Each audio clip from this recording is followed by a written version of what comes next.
ساری دنیا کو معلوم ہے کہ اس جنگ میں صحیح کون ہے اور غلط کون ہے. ساری دنیا کو 2 اور 2 4 کی طرح معلوم ہے یہ بات. آپ 40-50 سالوں کی تاریخ اٹھا کے دیکھو, آپ کو پتا چلے گا کہ یہ بڑی طاقتیں کیسے دنیا کی آنکھوں میں دھول جھونکنے کی کوشش کرتی ہیں. اتنا زبردست طریقے سے جھوٹ بولا جاتا ہے, اتنا زبردست, اور ایسا پروپیگنڈا کیا جاتا ہے کہ لوگ اس جھوٹ کو سچ سمجھنا شروع کر دیتے ہیں. اس وقت دنیا میں 2 بڑی طاقتیں ہیں جو اس وقت تیسری ورلڈ وار کی طرف دنیا کو لے کے جا رہی ہیں. آپ کو پتا ہے پہلی جنگ عظیم میں کتنے لوگ ہلاک ہوئے, دوسری جنگ عظیم میں کتنے لوگ ہلاک ہوئے, اور اب جب تیسری جنگ عظیم ہوگی تو ہلاکتوں کا جو ریشو ہوگا, میں سمجھتا ہوں آدم علیہ السلام کے زمانے سے لے کر اب تک دنیا میں جتنی ہلاکتیں ہوئی ہیں وہ ایک طرف ترازو کے ایک پلڑے میں رکھتے ہیں آپ, اور یہ تیسری جنگ عظیم جو اسرائیل کی وجہ سے ہونے جا رہی ہے اس میں جو ہلاکتیں ہوں گی وہ تمام ریکارڈ توڑ دیں گی, اور اس کا ذمہ دار برطانیہ, امریکہ اور اسرائیل ہوگا, جو دنیا میں سب سے زیادہ تہذیب کے ٹھیکے دار سمجھے جاتے ہیں. اس لیے میرے سامنے یہ نہ کیا کرو گورے کے اخلاق بہت اچھے ہوتے ہیں, تھینک یو سے بات شروع کرتا ہے, تھینک یو پہ ختم کرتا ہے. یہ ان کا تھینک یو قیامت کے دن ان کو خدا کے عذاب سے نہیں بچائے گا. ہمارا وہ شخص جو گالی سے بات شروع کر کے گالی پہ ختم کرتا ہے, خدا کی قسم ان سے اچھا ہے. وہ دنیا میں وہ ظلم اور بربریت نہیں کرتا جو یہ لوگ کر رہے ہیں. بہت آج نا ایٹیٹیوڈ ایٹیٹیوڈ ایٹیٹیوڈ, ان کے اخلاق, ان کی سڑکیں, ان کے روڈ, او بھائی دنیا کا خون چوس رہے ہیں. یہ اس اخلاق کا کیا کر رہے ہیں آپ نے؟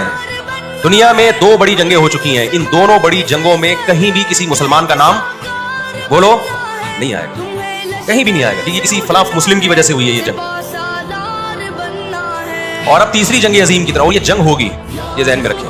اور میں آپ کی اطلاع کے لیے عرض کروں, اس وقت اسرائیل امریکہ کا غلام نہیں ہے, خوب سمجھ لیں. امریکہ کی گچی کس نے پکڑی ہوئی ہے؟ اسرائیل نے پکڑی ہوئی ہے. انڈیا, اسرائیل انڈیا کا غلام نہیں ہے, انڈیا کی گچی پکڑی ہوئی ہے کس نے؟ گچی سمجھتے ہو؟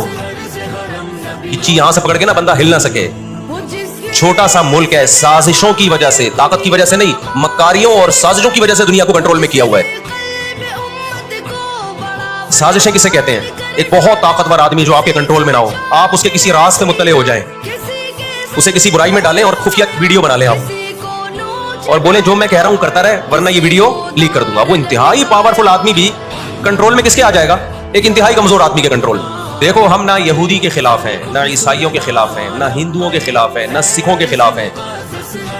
ہندو, سکھ, عیسائی اور یہودی, ان کے بارے میں ہمارے پاس قرآن کی واضح تعلیمات ہیں. لا اکراہ فی الدین قد تبین الرشد من الغی, دین میں کوئی زبردستی نہیں ہے, کسی شخص کو مذہب کی تبدیلی پر مجبور نہیں کیا جائے گا, کیونکہ اللہ نے سیدھا راستہ اور غلط راستہ 2 اور 2 4 کی طرح بیان کر دیا ہے. جس کا دل چاہے سیدھے راستے پہ چلے, جس کا دل چاہے برے راستے پہ چلے.